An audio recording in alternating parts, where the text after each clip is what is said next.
Agora vamos voltar a falar sobre a guerra no Oriente Médio. Fontes disseram à agência Reuters que o exército dos Estados Unidos esgotou praticamente todo o estoque de mísseis de longo alcance durante a guerra contra o Irã. Vamos repercutir esse assunto conversando com Fernanda Manhota, nossa analista de internacional, a quem já deixo boa tarde.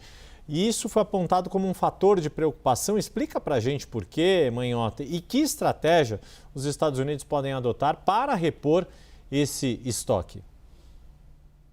Pois é, Yuri, boa tarde a você, a Débora, a todos que nos acompanham aqui no 360. Yuri, o debate ele não é nem tanto sobre o número de mísseis, né? Não é a contabilidade de mísseis que importa, mas é quando a gente desloca essa lógica para a ideia de prontidão militar, né? No final do dia, não é que os Estados Unidos estejam no Irã, Yuri, ficando sem armas, mas que uma guerra regional como ela passa a consumir recursos que Washington reservava ou poderia contar para, eventualmente, em caso de necessidade, dissuadir adversários muito mais importantes, muito maiores, como, por exemplo, em situações envolvendo Rússia ou envolvendo China. Lembrando que a estratégia de segurança nacional do governo dos Estados Unidos, já há várias gestões, não só no governo Trump, também nos anteriores, né, inclusive democratas, aponta, né, como grande desafio geopolítico para os Estados Unidos a ascensão da China como um adversário e a relação com a Rússia, que é tratada como um rival, que é tratada como um inimigo. Então, quando a gente fala em eventual perda de capacidade dissuasória, né, quando a gente tem mísseis que são, inclusive, parte do arsenal de alta precisão sendo usado, né, para alvos que não sejam necessariamente os mais estratégicos, inclusive envolvendo aqueles mais difíceis, né, de produzir e mais caros, como os de longa distância, a gente tem os Estados Unidos estabelecendo um trade-off de custo-benefício que tem sido muito questionado dentro do próprio país. Quando a gente olha, Yuri, do ponto de vista da produção, a gente tem que entender um pouco como se dá a própria estrutura da indústria, né, de defesa,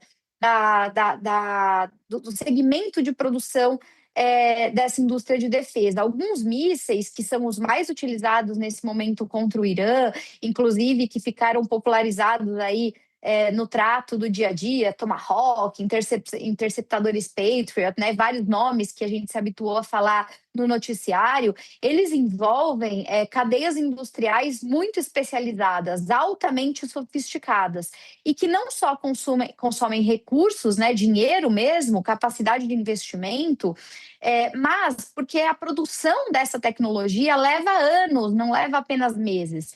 Então, ainda que os Estados Unidos tivessem, digamos, orçamento disponível, que também é um debate, né? Afinal de contas, o Pentágono vai começar a pressionar para dizer que precisa de dinheiro, afinal de contas, sem dinheiro não dá conta de repor esses recursos. Ainda que houvesse esse dinheiro, esse orçamento, os gargalos, eles estariam lá no horizonte da mesma maneira, os fornecedores, componentes, essa capacidade produtiva. Para vocês terem uma ideia, só para dar uma referência para quem está nos acompanhando, né, até para que as pessoas entendam o custo da guerra, cada míssil de precisão desses que estão sendo usados lá no Irã, Yuri, hoje são estimados em termos de valor a um custo de mais ou menos US$ 1 milhão, né? Então, quanto mais prolongadas são as guerras e, portanto, maior o consumo acelerado desses recursos, mais caros e mais longos são os processos produtivos. Dito isso, para responder inteiramente ao que você me pergunta, o que os Estados Unidos podem fazer? Então, como é que eles saem, né, desse lugar de difícil interlocução onde eles foram parar?